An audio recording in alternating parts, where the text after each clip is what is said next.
Welcome to Charts Today. My name is David Linton, and today's edition for Tuesday, the 28th of August, comes to you from London. We start by looking at the dollar index.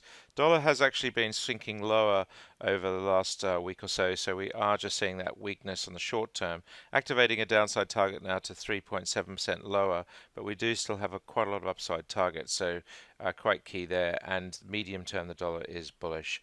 If we look at the euro, we see euro against the dollar has risen quite strongly over the last week or so based on that weaker dollar. So we're seeing euro strength, dollar weakness, but no clear upside targets here on the short or medium term charts. We do have an upside target, some 30% higher on the long term chart, but equally on the dollar index, you'll see we do have this key upside target here as well. So a mixed picture long term.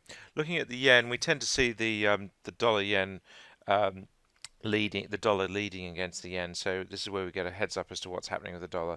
Dollar actually has held its strength here over the last week, so weaker yen, stronger dollar. So that's all relative, of course, but the yen has been weaker, and we don't have any clear upside targets. We do have some downside targets here for the dollar, so will be interesting to watch. But the dollar yen is always a good indicator of what's happening with the dollar overall. Looking at sterling, we're seeing quite a mixed picture here as well. And we have been effectively sideways over the last week or so. Against the euro, sterling sinking much lower, now making 12-month lows we see here, back to levels we saw in September last year. So that weakness really showing through, and multiple downside targets still lower than where we are now, sitting at that 110 area. Looking at sterling against the Swiss franc, we're lower here as well, and against the Aussie dollar, it's fairly flat over the last few days. Bitcoin pushing higher, had a big jump overnight, so we are seeing Bitcoin looking stronger. We do have some upside targets here as well on the short-term chart. It does look like we're finding some medium-term support. Interestingly, on the cloud, we're just trying to get back above there. Looking at US stock markets, higher overnight, S&P making a new high, the Nasdaq 100 making a new high as well, pushing stronger here too. Looking at the Dow was up 1%. We really are pushing higher again, and new upside targets. Short-term target of 6% now activated, so it does look like we will push higher for US stocks. And the Russell 2000 less clear on the short-term chart. There is a 7% upside target though, and we are seeing again multiple upside targets here as well. The futures this morning, the S&P future, little change, but looking very bullish on all three time frames. The Nasdaq E-mini again little changed, so that makes it difficult to call which way the market will open in the US today, but looking strong. The FTSE 100 was closed yesterday for the UK bank holiday, but on Friday we were bearish below the cloud. FTSE 250, we're still looking a little bit better here, and the short-term chart we are through the cloud as well. The DAX looking higher yesterday, pushing higher, so we are seeing a stronger DAX, and the CAC Quarante also pushing higher as well. The Japanese market overnight looking stronger and bullish on that short-term chart, so looking quite a bit better than it has done in recent weeks, and the Hang Seng also pushing higher, bullish on that short-term chart. The the Chinese market, the Shanghai market, not quite yet through the cloud, so not looking as good, and the Indian market also looking better, bullish above the cloud.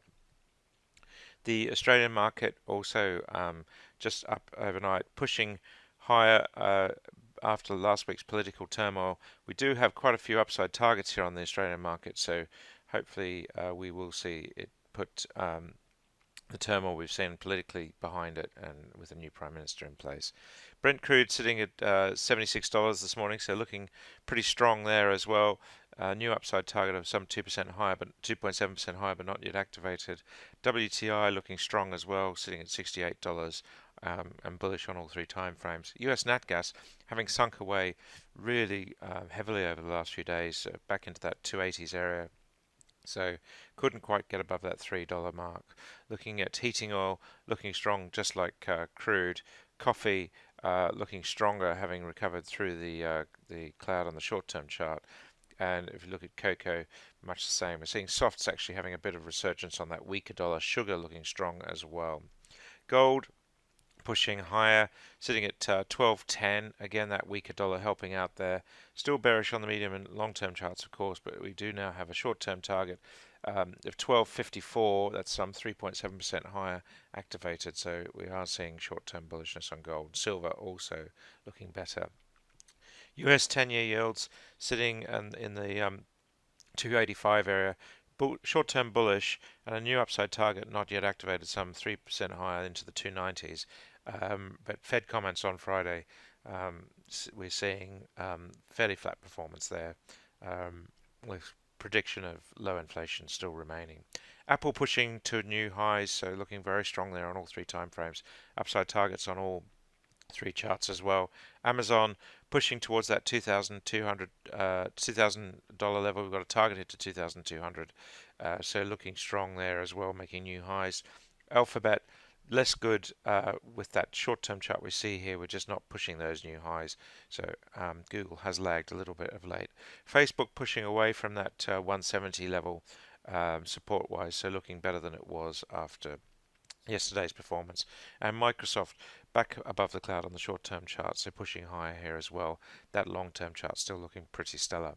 That's it for today. Until tomorrow, happy charting. See you then.